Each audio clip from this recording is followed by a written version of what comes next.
नमो तस्स भगवतो अरहतो सम्मा बुद्धस्स।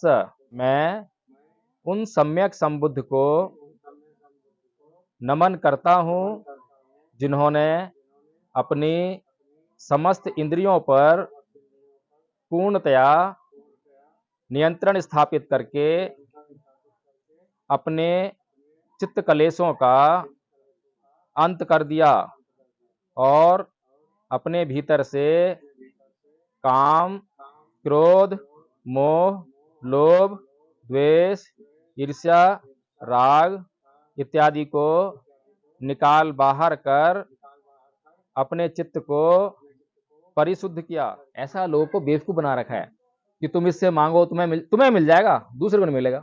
बताइए, इतनी लाइनें लगती हैं। अरे भाई, एक आदमी खड़ा होकर सबके लिए मांग ले, लाइन खत्म हो जाएगी। पर लाइन से फायदा किसको हो रहा है? अगर एक आदमी मांगेगा तो 1 रुपये चढ़ेगा, 100 आदमी चढ़ाएंगे तो 100 रुपये आएगा। तो 100 रुपये कहाँ जा रहा है? भगवान को जा रहा है या पुजारी जा रहा है? तो इसीलिए वो जो है ये नहीं कहता कि तू अकेला मांग ले सबके लिए, वो कहता है कि सारे मांगो। उन्होंने सम्राट अशोक को महान इसलिए नहीं कहा कि अगर उसको महान कह दे तो यहाँ के लोग जो है सम्राट अशोक के बारे में पढ़ते और फिर ये जानते कि सम्राट अशोक ने बौद्ध धर्म प्रचार किया था, फिर वो बौद्ध धर्म पढ़ते और बौद्ध धर्म पढ़ते तो बौद्ध धर्म कितना अच्छा है वो जान जाते। फिर दोबारा से यहाँ पर समस्या क्या हुई? समस्या ये हुई कि जब वो मंदिर जाता है तो वो पुजारी उसको मना नहीं करता कि तू शराब पीने वाला है, तू बीड़ी पीने वाला है, तू गाली देने वाला है, तू जुआ खेलने वाला है, तू धार्मिक नहीं है, तू मंदिर में नहीं आएगा। ऐसा बोलता है कभी? नहीं।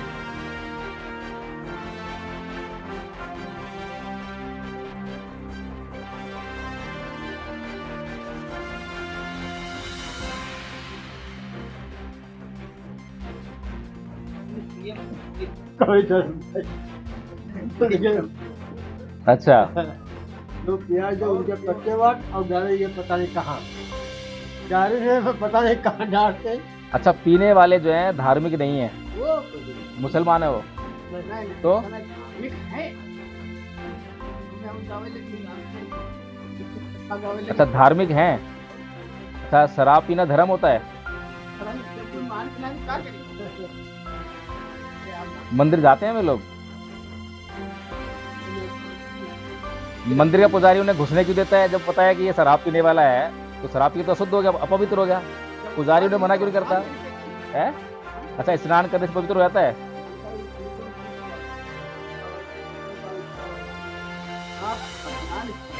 कुछ भी करे हो उसके बाद में अगर मंत्र ना बोली हो तो बताओ तुमको नहीं माना जाएगा। बात तो है यार। तो कबीर ने कहा है कि मलमल धोए शरीर को, ना धोए मन का मैल, नहाए गंगा गोमती और रहे बैल के बैल। ये बात सही है गलत है? सही है। नहीं, बहुत लोग छोड़े ना, आप सभी तो मौर्य है ना, तो मौर्य लोग तो इस देश के राजा हैं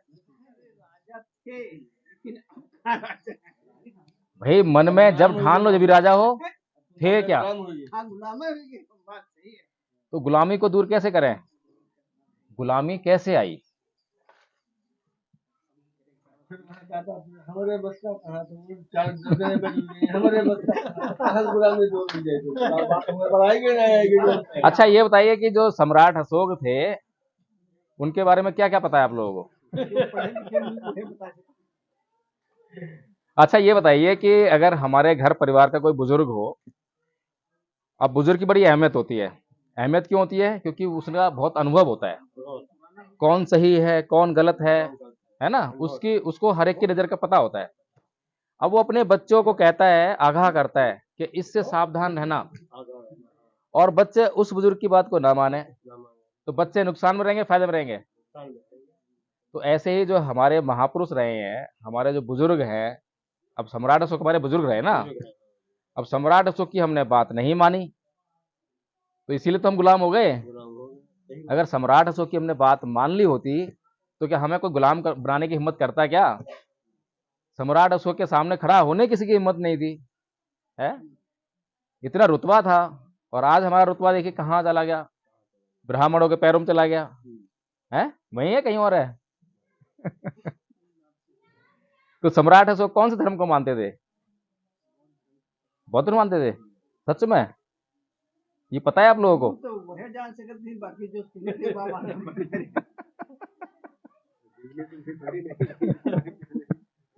अच्छा, तो ये बताइए कि हमारे पूर्वज का जो धर्म है वही हमारा धर्म होगा या अलग हो जाएगा? भाई माना जी, लेकिन आगे चल के आदमी जब बदल जाते घर घर में तो परिवर्तन हो जाता। चलो कोई बात नहीं, बदल गए। अब बदलना तो कभी भी हो सकता है ना, पहले बदल गया फिर बदल सकते हैं, बदलने में क्या है? तो कभी भी बदल सकते हैं ना, पहले ही बदले और अभी बदल सकते हो, पर बदलें क्यों, प्रश्न नहीं होना चाहिए। सही बात है गलत बात है? कि बदलें क्यों, बदलने का कारण होगा तो बदलना ही पड़ेगा। क्यों बदलना पड़ेगा जब जरूरत नहीं होगी तो? कपड़े साफ पहन रखे हैं, फिर क्यों बदलूंगा मैं? कपड़े जैसे गंदे होंगे बदलने पड़ेंगे, क्योंकि कारण किसे बदलता है ना आदमी। मैं भी तो वही कह रहा हूं कि अगर हमें आज भी सोचना पड़ेगा कि क्या आज भी हमें बदलने की जरूरत है। अगर जरूरत है और नहीं बदले तो नुकसान होगा, और जरूरत नहीं है बदल गए तो नुकसान होगा। सही बात है गलत बात है? तो बात तो आगे जरूरत पे, तो अब जरूरत को चेक करें। अभी मैं पूछ रहा था आपसे कि जो लोग शराब पीते हैं गांव में वो कौन से धर्म को मानते हैं, तो आपने कहा कि कोई धर्म को नहीं मानते हैं। ये कितनी अच्छी बात है। सब धर्म के हम नहीं है।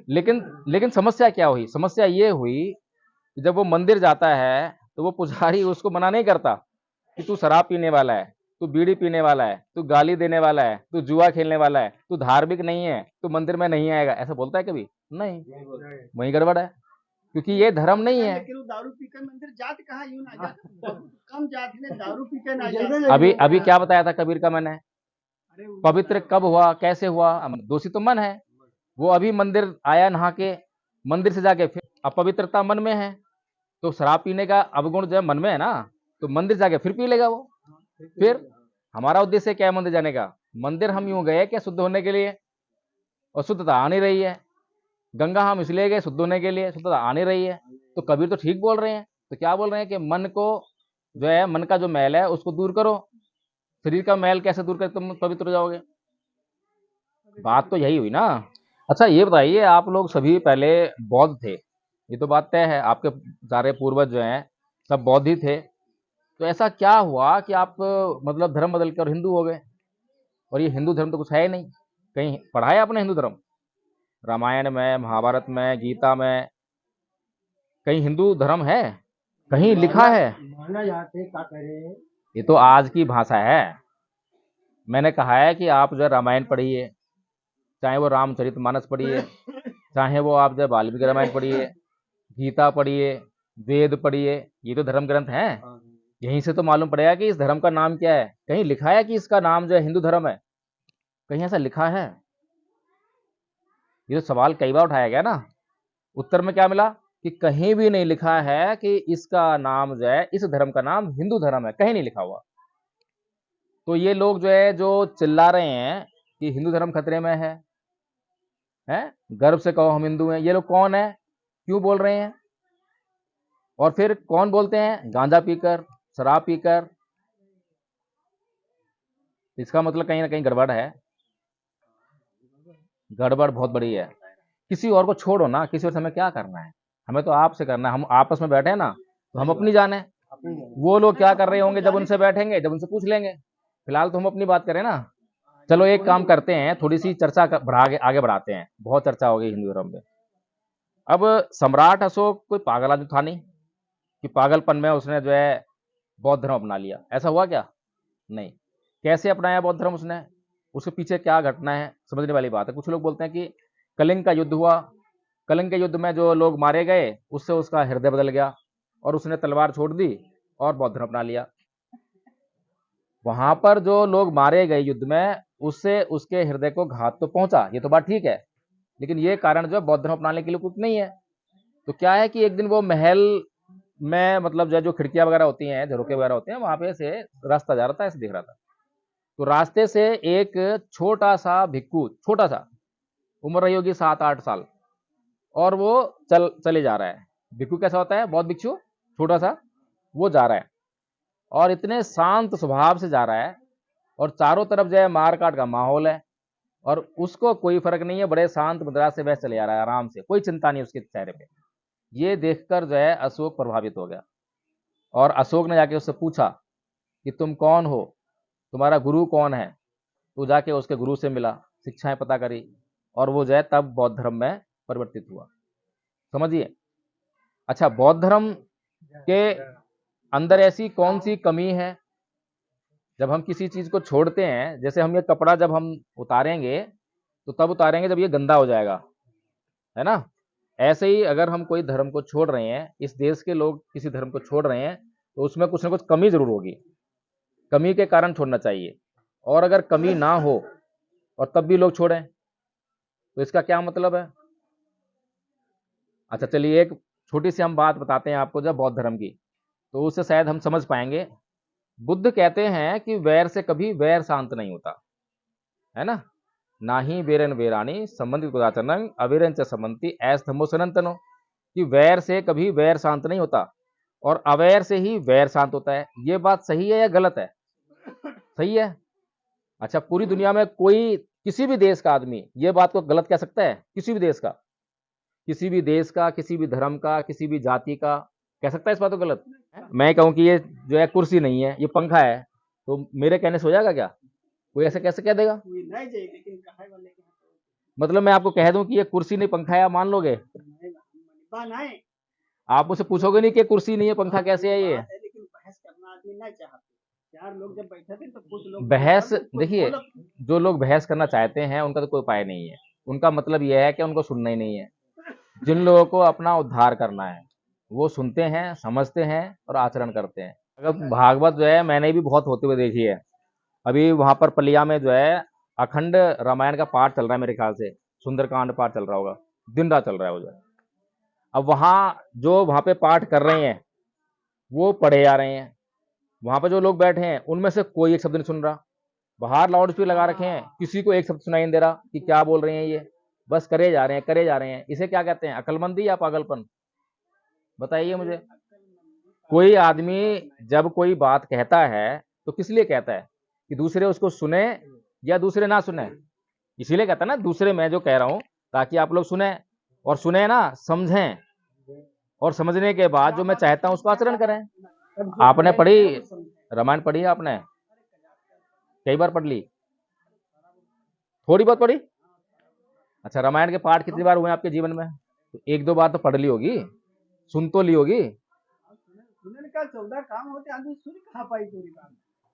अब रामायण बैठा दो, हम बैठा दिया, आप कह रहे हैं तो आप रामायण मतलब ये बताइए, हमने हिंदू धर्म का मजाक बनाने का ठेकेला रखा है क्या? हिंदू धर्म है या मजाक धर्म है? ना मतलब ना कोई सुन रहा है ना कोई पढ़ रहा है, बस हो रहा है, मजाक बना रखा है धर्म का जो है। क्या बात आप कह रहे हो, देखो का बात आदमी मान हैं? आप बात कह रहे हैं, बात आदमी मान नहीं मान। हम जो कह रहे हैं, हम ये नहीं कह रहे हैं कि हमारी बात मानो। हमारी बात क्यों मानोगे आप? लेकिन अगर मैं आपको जो है प्यास लगे और पानी का गिलास ला के दूं तो पानी पियोगे नहीं पियोगे? हम तो काम की बात चाह रहे हैं कि बस काम की बात करो। ये जो बेकार की बातें है ना, बिना बात की जो बात हम कर रहे हैं उसको हम करना छोड़ दें, काम की बात करें। पूरी दुनिया में बहुत सारे धर्म है, हिंदू भी है, मुसलमान भी है, सिख भी है, ईसाई भी है। अभी आपने कहा था ना, मैंने बुद्ध की एक बात कही कि वैर से कभी वैर शांत नहीं होता, और आपने कहा कि दुनिया में कोई ऐसा आदमी नहीं है जो इस बात से इनकार कर दे कि बुद्ध गलत कह रहे हैं। बुद्ध सही कह रहे हैं, लेकिन समझने वाली बात यह है कि दुनिया के धर्म क्या सिखा रहे हैं? क्या दुनिया के धर्म यही सिखा रहे हैं? सब कहते हैं कि सारे धर्म एक जैसे हैं, सारे धर्म समान है। अगर समान होते तो जैसी बातें कहते ना, सारे धर्म अगर एक ही बात कहते कि वैर से कभी वैर शांत नहीं होता, तो पूरी दुनिया में शांति हो गई होती। कोई किसी को मारता नहीं, कोई किसी से बदला लेने की बात नहीं करता। यही बतावत आते, आप किसी से वैर न करो, कोई गलत काम न करो, दारू दलमन न पियो, लेकिन मानते कौन है? कुछ लोगों का तनी वो 3 जने सुना रही हैं, सुनी है उसकी बात पर गौर नहीं, करी। मुझे ये बताइए, जो वो लोग ये कहते हैं कि किसी से झगड़ा मत करो, बैर मत करो, ये तो सभी जानते ही हैं, बताते क्या है वो? समस्या ये थोड़ा ना है। सभी लोग दुनिया में जानते हैं कि हमें हिंसा नहीं करनी चाहिए, हमें चोरी नहीं करनी चाहिए, हमें झूठ नहीं बोलना चाहिए, ये तो सभी जानते हैं। समस्या ये थोड़ा ना है। समस्या ये है कि सभी लोग ये बातें जानते हैं फिर भी आचरण क्यों नहीं कर पाते। समस्या तो ये हुई ना कि हम कर क्यों नहीं पाते। तो इस समस्या का जो फोकस है, इस समस्या पर ना तो जय गुरुदेव वाले करते हैं, ना हिंदू धर्म वाले करते हैं, ना ईसाई वाले करते हैं, केवल बुद्ध करते हैं। मैं इसलिए आप लोग बीच में आया हूँ। मैं बता तो रहा हूँ ना आपको। जो है देखिए, कोई भी आदमी जो है चोरी कब करता है? ये कहना तो आसान है कि चोरी मत करो, क्या चोरी करना बंद कर देगा वो? चोरी करने के कारण कहां पर हैं? बताइए, चोरी करने के कारण कि हिंसा मत करो, हिंसा कर कहना आसान है कि हिंसा मत करो, लेकिन हिंसा वो कब करता है? जैसे ही उसको कोई गाली देगा तो हिंसा हो जाएगी उसके भीतर से। हिंसा कहाँ पर है? यहाँ पे है, दिमाग में। दिमाग में सारी चीजें हैं, सारे पाप दिमाग में है। तो दिमाग पे जब हम जो है ये बात सोचेंगे कि मैं क्या कर रहा हूँ, मैं सही कर रहा हूँ या मैं गलत कर रहा हूँ, तब हम यहाँ पर जो है इसका शुद्धिकरण होगा। इसीलिए तो कबीर ने बोला ना कि मलमल धोए शरीर को, ना धोए मन का बैल। तो वो यही वाली बात है कि हमारे दिमाग में सारे पाप कर्म भरे हुए हैं और दिमाग की कोई सोचता नहीं है। मोटी मोटी बातें जो है, कोई जय गुरुदेव वाला आ रहा है, कोई कुछ आ रहा है, कोई सत्संग आ रहा है, सारी बातें बताते हैं जो आपको पता ही है पहले से। हर किसी को पता है कि घमंड नहीं करना चाहिए। पता है कोई नई बात कह रहा है? वो बात बताओ, वो मार्ग बताओ जिससे कि हम घमंड कर, हमारे भीतर घमंड पैदा ही ना हो, तो बात बन जाए। वो मार्ग बताओ। वो मार्ग किसी पास है नहीं। बुद्ध ऐसे थोड़ा ना बुद्ध हो गए। बुद्ध जो है ऐसे बुद्ध नहीं हो गए, और सम्राट अशोक ने अपनाया उनको। और पूरी दुनिया में केवल हिंदू बौद्ध धर्म ही ऐसा है जिसका पूरी दुनिया में फैला हुआ। आज 53 देश बौद्ध हैं, लेकिन एक भी बूंद रक्त की नहीं भाई उसको प्रचार करने में। आज हिंदू धर्म प्रचार कैसे कर रहा है? बोल जय श्री राम, बोले नहीं बोलेगा, ऐसे ही हो रहा है ना। मुसलमानों ने कैसे करा है, ईसाइयों ने कैसे करा है? जोर जबरदस्ती से। तो धर्म कहां पर है सोचिए। जिसके भीतर इतना बड़ा गुण है कि एक बूंद रक्त की निभाई, और बिना बूंद की रक्त की बहाए लोगों का कल्याण कर दिया, लोगों को मुक्त कर दिया, वो धर्म है या ये धर्म है? तो सम्राट अशोक जो है आप ही के पूर्वज, इतने महान पूर्वज हैं, और दुनिया के सर्वश्रेष्ठ सम्राट हैं, मामूली नहीं है। इसी देश के ब्राह्मणों ने जो है सिकंदर को महान कहा। अब बताइए, सिकंदर महान है या अशोक महान है? कौन महान है बताइए? है? नहीं, मैं पूछ रहा हूं कौन महान है? बल से ना कोई महान नहीं कह रहा। बल से? सिकंदर? कैसी बात कर रहे हो? जो हथियार के बिना लोगों को जीत ले वो महान है, या जो हथियार के बल पर जीत ले वो महान है? क्या करके जीते वो महान कहाँ तक? तो फिर आपके सम्राट अशोक ने दुनिया में सद्धम्म फैलाया। दुनिया में जो सीमाएं जो विस्तार की, कितनी बड़ी सीमाएं थी उसकी जो है, वो सारी सीमाएं जो है कलंग युद्ध के बाद फैली हैं। और वो सीमा का विस्तार जो हथियार गिराने के बाद हुआ है। कैसे हुआ है? करुणा से, मैत्री से, भाईचारे से। उदाहरण दूं आपको मैं, एक ये वाला घर है, एक इधर घर है। इस घर में सारी संपन्नता है, खूब पैसे हैं, अनाज से भरा पड़ा है। इस वाले घर में जो है संपन्नता नहीं है। जैसे ही इस घर में देखा कि कोई दुख मुसीबत है, कहीं भूखा है बच्चा जो है, तो इस घर का मालिक आया, अपने घर से निकाल के, ले भाई ले, अपना जो है बच्चों को खिला, कोई दुख हो बता मुझे। अब बताइए, दोनों घर की कोई सीमा सीमा रह गई क्या? बौद्ध धर्म इतनी बड़ी महान चीज है। अब यूक्रेन रूस के भी युद्ध हो रहा है ना, युद्ध कर रहे हैं ना, बम फूट रहे हैं, और पता नहीं कब भारत भी उसमें शामिल हो जाए, यहां भी बम फूटेंगे। आपको मरना पसंद है? किसी को रूस के लोगों को मरना पसंद है? ईरान को पसंद है? कोई मरना नहीं चाहता, लेकिन फिर क्यों युद्ध हो रहा है? अगर बुद्ध की बात लोग माने तो युद्ध होगा। किसकी बात मान रहे हैं? कोई इस्लाम को मान रहा है, कोई ईसाई को मान रहा है, और वो क्या सिखा रहे हैं इनको? बदले की भावना, झुकना नहीं है, दबना नहीं है। ये क्या है? एक दूसरे के साथ में सहयोग करना चाहिए कि भाई मेरे पास ये है, तेरे पास ये है, चलो अपने करें।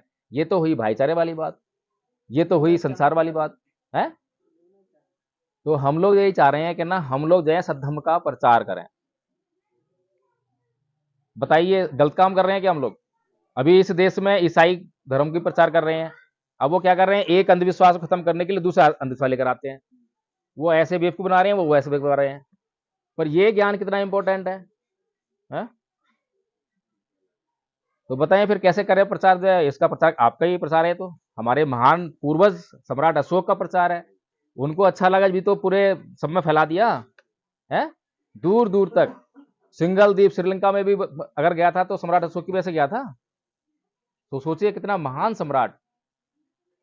लेकिन ब्राह्मणों ने सम्राट अशोक को महान इसलिए नहीं कहा कि अगर उसको महान कह दे तो यहाँ के लोग जो है सम्राट अशोक के बारे में पढ़ते, और फिर ये जानते कि सम्राट अशोक ने बौद्ध धर्म प्रचार किया था, फिर वो बौद्ध धर्म पढ़ते, और बौद्ध धर्म पढ़ते तो बौद्ध धर्म कितना अच्छा है वो जान जाते।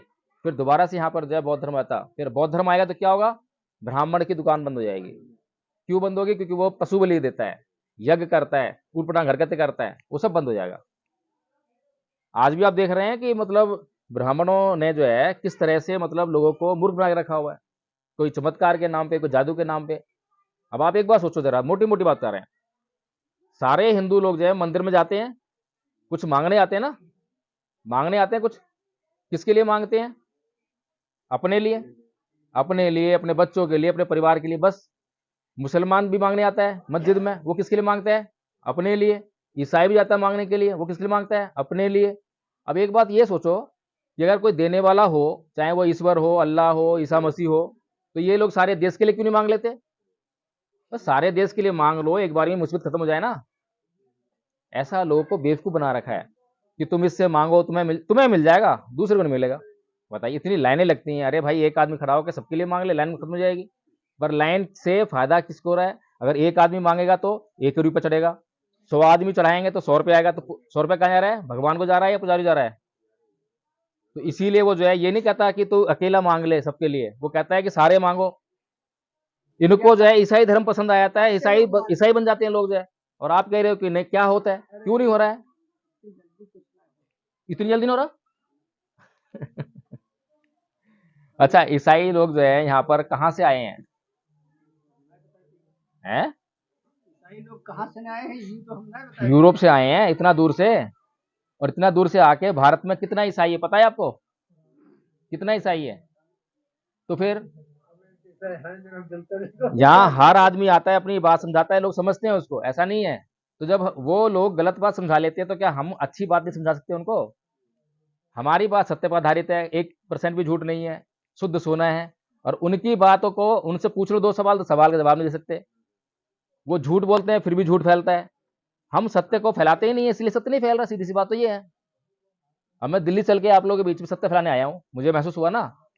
तो ऐसे ही आप लोग भी जो है इस काम करने जाओ तो सत्य फैलने लग जाएगा, झूठ मिट जाएगा, खत्म हो जाएगा, पाखंड खत्म, लोग सुखी। जिस समय सम्राट अशोक का शासन था, उसे स्वर्णिम युग कहते हैं। क्या क्या कहते हैं उसको? स्वर्ण काल। विश्व गुरु। इतना स्वर्णिम इतिहास जो है सम्राट अशोक के साथ में जुड़ा हुआ है। और आपके जितने भी प्रतीक हैं भारत के, भारत सरकार के प्रतीक हैं, सारे जो है सम्राट अशोक के चिन्ह हैं। लेकिन हम अपने पूर्वजों का गौरव नहीं समझ पा रहे हैं। अगर हमें अपने पूर्वजों का गौरव समझ में आ जाए तो हम इस देश में क्रांति ले आए। इस देश में वो 3% आदमी जो है 97% पे राज कर रहा है। और 1 साल 2 साल से नहीं कर रहा, जब संविधान बना जब से, और संविधान से पहले भी कर रहा था। बस इस बात से कि हम जो है मूर्खता में अटके हुए हैं। तो बताइए क्या करें? कुछ करें? अब सीखना है, धम्म सीखना है, सीखेंगे। मूर्ख कभी प्रश्न कर ही नहीं सकता। तो इसीलिए हमें लोग जो कहते हैं कि प्रश्न मत करना, हमें मूर्ख होना चाहते हैं ताकि हम मूर्ख हो जाएं। आइए वंदना करते हैं, क्योंकि शुरुआत तो वैसे वंदना से ही करते हैं, लेकिन पहले समझने होता है, इसीलिए हमने पहले नहीं की है। ये समझिए कि अगर इन ब्राह्मणों के हाथ में होता ये प्रतीकों को लेना, तो ये आपको ये प्रतीक नहीं देते। अभी मोदी जी के हाथ में आया तो क्या लिया है? वो सेंगोल लिया है ना। हमारा प्रतीक उन्होंने नष्ट करने का प्रयास किया है। तो वो आपके इतिहास को मिटाने में चुले हुए हैं और आप सोए हुए हैं। आपको अपने इतिहास की चिंता नहीं है। वो बाबा साहब डॉक्टर भीमराव अम्बेडकर थे जिन्होंने अशोक को पढ़ा और ये प्रतीक आपको दिला दिए। राष्ट्रपति भवन में जो है बुद्ध की मूर्ति लगी हुई है, किसी देवी देवता की नहीं लगी हुई है। चलिए पहले वंदना करते हैं, फिर करेंगे। चलिए हाथ जोड़िए थोड़ा सा। नमो तस्स भगवतो अरहतो सम्मा बुद्धस्स। नमो तस्स भगवतो अरहतो सम्मा बुद्धस्स। नमो तस्स भगवतो अरहतो सम्मा बुद्धस्स। मैं उन सम्यक संबुद्ध को नमन करता हूँ जिन्होंने अपनी समस्त इंद्रियों पर पूर्णतया नियंत्रण स्थापित करके अपने चित्त कलेशों का अंत कर दिया और अपने भीतर से काम, क्रोध, मोह, लोभ, द्वेष, ईर्ष्या, राग इत्यादि को निकाल बाहर कर अपने चित्त को परिशुद्ध किया। बुद्धं शरणं गच्छामि, धम्मं शरणं गच्छामि, संघं शरणं गच्छामि, द्वितीयम्पि बुद्धं शरणं गच्छामि, द्वितीयम्पि धम्मं शरणं गच्छामि, द्वितीयम्पि संघं शरणं गच्छामि, तृतीयम्पि बुद्धं शरणं गच्छामि, तृतीयम्पि धम्मं शरणं गच्छामि। पाणातिपाता वेरमणि सिक्खापदं समादयामि। मैं प्राणी हिंसा से विरत रहने की शिक्षा ग्रहण करता हूँ। आदिन्नदाना वेरमणि सिक्खापदं समादयामि। मैं चोरी से विरत रहने की शिक्षा ग्रहण करता हूँ। कामेषु मिच्छा चारा वेरमणि सिक्खापदं समादयामि। मैं व्यभिचार मिथ्या आचरण से विरत रहने की शिक्षा ग्रहण करता हूँ। मूसावादा वेरमणि सिक्खापदं समादयामि। मैं झूठ बोलने, चुगली, निंदा, असत्य भाषण, व्यर्थ बकवास करने से विरत रहने की शिक्षा ग्रहण करता हूँ। सुरामेर्य मज्ज पमादठाना वेरमणि सिक्खापदं समादयामि। मैं नशीले पदार्थों के सेवन व प्रमाद से विरत रहने की शिक्षा ग्रहण करता हूँ।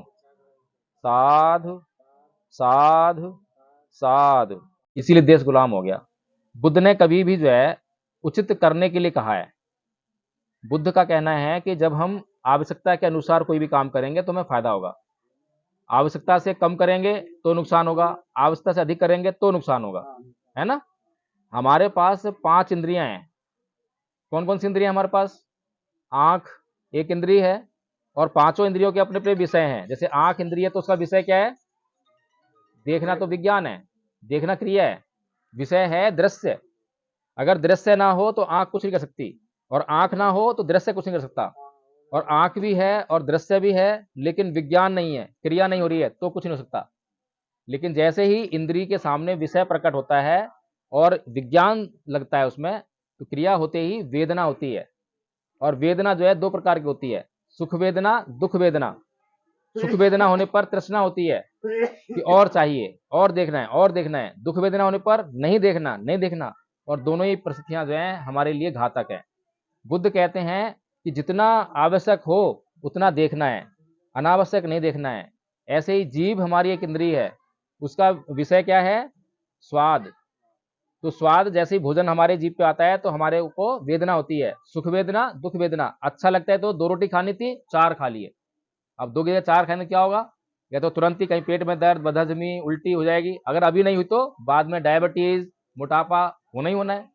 क्योंकि बुद्ध कहते हैं कि कोई भी कर्म बिना परिणाम के नहीं जाता, हर एक कर्म का परिणाम जरूर मिलता है। इसीलिए बुद्ध जो है आवश्यकता के अनुसार करने पर फोकस करते हैं। अब हमारा बच्चा जो है मान लीजिए यहाँ खेल रहा है और हमें पता है कि वहां पर सांप का बिल है, वहां सांप रहता है, और बच्चा हमारा बार बार जिद कर रहा है वहां जाने की, और हमें आवश्यकता महसूस हो रही है कि बच्चा ऐसे मानेगा नहीं, इसको एक थप्पड़ लगा दे, तो हम थप्पड़ उसके भले के लगा रहे हैं। लेकिन जितनी जरूरत है उतनी हिंसा कर रहे हैं, अनुचित हिंसा नहीं कर रहे हैं। भारत के कानून में भी, वकील साहब जानते हैं, आईपीसी में हमें सेल्फ डिफेंस का अधिकार दिया है। तो सेल्फ डिफेंस का अधिकार जो है बुद्ध के धर्म के अनुसार है कि जितनी मात्रा में आवश्यक है, अगर उससे अधिक आपने वो बल प्रयोग कर लिया तो आप अपराधी हो जाओगे। तो बल प्रयोग करना है उचित मात्रा में। ये सीख जो है बुद्ध देते हैं। बुद्ध कमजोर नहीं बनाते। एक उदाहरण देता हूं आपको कहानी सुनाकर। एक बार भगवान बुद्ध जो है ध्यान कर रहे थे, और ध्यान कैसे करते हैं, कमर सीधी रहती है, उसमें आंखें बंद रहती है, गर्दन सीधी, तो इसमें पोजीशन में ध्यान किया जाता है। तो राजा बिंबिसार उनके पास आया और वो बोलता है, पहले तो नमन करता है बुद्ध को, तो बुद्ध उसको कहते हैं आसन लेने के लिए, आसन लेता है, बैठ जाता है। तो बोलता है बुद्ध से कि भगवान मैं बहुत शक्तिशाली हूँ, बहुत बलशाली हूँ, मैं रोज व्यायामशाला में घंटों घंटों व्यायाम करता हूँ, बहुत वजन उठा लेता हूँ, मैं अपनी एक तलवार के प्रहार से इतनी गर्दनें काट सकता हूँ, इतने मैंने युद्ध जीत लिए। भगवान कहते हैं बहुत अच्छा राजन। भगवान पूछते हैं कि क्या राजन तुम मेरे साथ बैठकर 1 घंटा ध्यान कर लोगे? राजा बोलता है कि हाँ भगवान, मैं 1 घंटा ध्यान कर लूंगा। बहुत अच्छा राजन। क्या तुम मेरे साथ बैठकर 4 घंटा ध्यान कर लोगे? हाँ भगवान, 4 घंटा ध्यान कर लूंगा। बहुत अच्छा राजन। क्या तुम मेरे साथ बैठकर 1 दिन ध्यान कर लोगे? हाँ भगवान, 1 दिन ध्यान कर लूंगा। बहुत अच्छा राजन। क्या तुम मेरे साथ बैठकर 1 हफ्ते ध्यान कर लोगे? नहीं भगवान, 1 दिन भी मैंने तो ऐसे ही बोल दिया था, 1 दिन ही बस की नहीं है मेरे। अब बताइए राजा बलवान है या बुद्ध बलवान है? और राजा व्यायामशाला में व्यायाम करता है, मारकाट करता है, और बुद्ध हथियार भी नहीं उठाते। बुद्ध जो है, तो बल कहां पर है? बल हमारे दिमाग में है। हमारा दिमाग जितना स्वीकार करता है उतना वजन उठाते हैं हम। अगर यहाँ स्वीकृति ना मिले तो एक अंश नहीं उठा सकते। तो इसलिए जो है बुद्ध का धर्म जो है विज्ञान पर आधारित है, शुद्ध विज्ञान है। कहीं पर भी उसमें अंधविश्वास नहीं है, पाखंड नहीं। इसीलिए हम तो खुल के बोलते हैं ना कि प्रश्न कीजिए, प्रश्न का उत्तर ना मिले तो मत मानना। अभी मैं मस्जिद में गया था इमाम साहब से मिलने। इमाम साहब से पूछा कि जन्नत में कौन लोग जाते हैं? कि जो इस्लाम को स्वीकार कर लेते हैं जन्नत में जाते हैं। मैंने कहा बहुत अच्छा। क्या जो दारू पीते हैं, हत्या करते हैं, वो भी जन्नत जाएंगे? नहीं, पहले वो दोजख जाएंगे, जहन्नुम जाएंगे, वहां उनको सजा मिलेगी, जब सजा को भुगत लेंगे तो जन्नत जाएंगे। बहुत अच्छा। तो ये बताइए कि कर्मों के अगर सजा मिलती है तो कर्म करने का तो सबको बराबर अधिकार मिलना चाहिए। तो ये बताइए कि जन्म और मृत्यु किसके हाथ में है? तो इमाम साहब बोले कि अल्लाह के हाथ में है। मैं कहा बहुत अच्छा। तो फिर अल्लाह जो है किसी को कम उम्र और किसी ज्यादा उम्र क्यों देता है? अगर कर्म ही करने हैं, उसी से तुलना करनी है, कौन अच्छा है कौन बुरा है, तो बराबर एज मिलनी चाहिए। सबको कहे कि 60 साल जिएंगे, 100 साल जिएंगे, एक जैसी उम्र मिलनी चाहिए। तो अलग अलग क्यों मिलती है? फिर ये बताइए कि कोई बच्चा पैदा होते ही मर जाता है, तो अल्लाह ने उसको पैदा क्यों किया था? अगर उसको पैदा होते ही मरना था तो पैदा क्यों किया? इमाम साहब चुप हो गए। फिर उसके बाद कोई जवाब नहीं है। मैंने उनसे बहुत कहा मैं इस्लाम को ग्रहण करना चाहता हूं, पर मैं सवाल करके उत्तर मिलेगा जब ग्रहण करूंगा। अब सवाल का उत्तर मिले तो मैं ग्रहण करूं, मैं भी मुसलमान बन जाऊं। लेकिन हम कह रहे हैं कि आप सवाल पूछिए, हम उत्तर देंगे। उत्तर ना मिले तो बोल देना, क्योंकि बुद्ध ने ही पहली बार ज्ञान दिया दुनिया को, और बुद्ध के ही ज्ञान से जो है इस्लाम बढ़ा है। इस्लाम के पास कहां से ज्ञान आया? ईसाई धर्म के पास कहां से ज्ञान आया? सब बुद्ध के ज्ञान को लेकर चल रहे हैं। उदाहरण देता हूं आपको, बुद्ध विहार आपने देखा होगा, उसमें चोटी निकलती है ऐसे, और सारे मंदिर में, मस्जिद में, गिरजाघर में, सब में ऊपर चोटी निकलती है।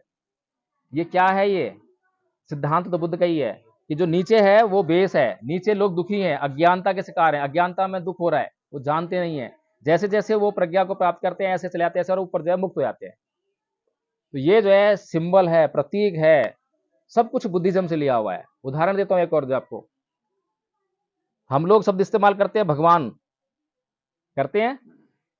ये भगवान शब्द जो है किसी भी हिंदू धर्म ग्रंथ में आप गीता पढ़िए, वेद पढ़िए, रामायण पढ़िए, कहीं पर भी आपको भगवान शब्द नहीं मिलता। वहां पर शब्द मिलता है ईश्वर। तो ईश्वर में और भगवान में अंतर है, दोनों एक शब्द नहीं है। क्योंकि भगवान शब्द जो है केवल बुद्ध के लिए प्रयुक्त हुआ है। क्यों हुआ है? क्योंकि भगवान शब्द का मतलब है, उसका मतलब है भग्ग रागो भग्ग दोषो भग्ग मोहो, यानी जिसने राग, द्वेष और मोह का भगन कर दिया वो भगवान है। तो अगर कोई अपने आप को कहता है कि मैं भी भगवान हूं या ये भगवान है, तो ये परिभाषा को उस पर अप्लाई करके देखना पड़ेगा। मापदंड मिल गया हमें, अप्लाई करो, अगर वो सही उतरता है, उस पर खरा उतरता है तो भगवान कहो, लेकिन नहीं उतरता तो कैसे भगवान मान लें? तो ईश्वर शब्द में और भगवान शब्द में बड़ा फर्क है। लेकिन जब भगवान शब्द की गरिमा समाज में स्थापित हो गई, जब इनको लगा कि सारा देश जो है भगवान भगवान कर रहा है, तो इन्होंने भगवान शब्द को चुरा लिया और ईश्वर को करना बंद करा, भगवान करना, भगवान राम, भगवान कृष्ण, भगवान कर दिए। तो चोरी की हुई है नहीं? तो ठीक है, फिर अब बताइए कितने लोग जो हैं अब, क्योंकि हमारे पास कोर्स है, आदरणीय आचार्य जी।